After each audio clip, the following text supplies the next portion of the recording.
Evvel zaman içinde, kalbur zaman içinde.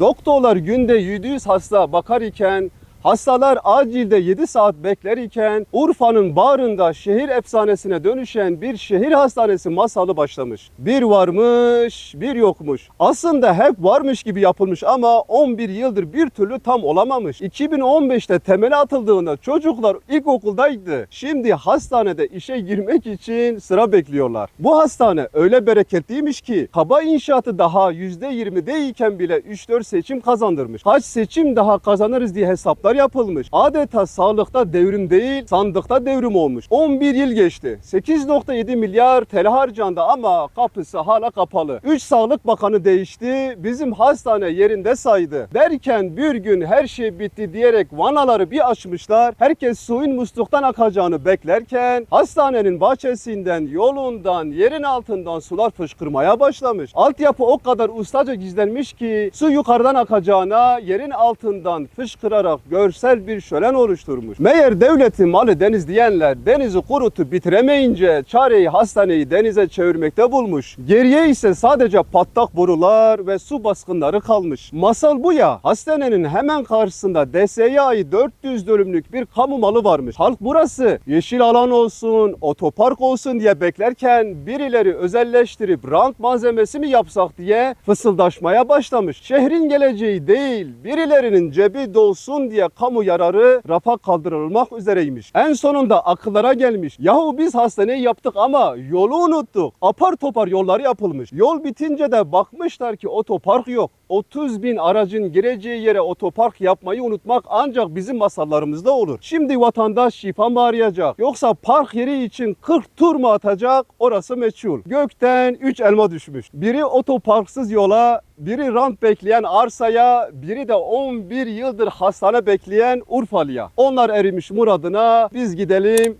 park yeri aramaya.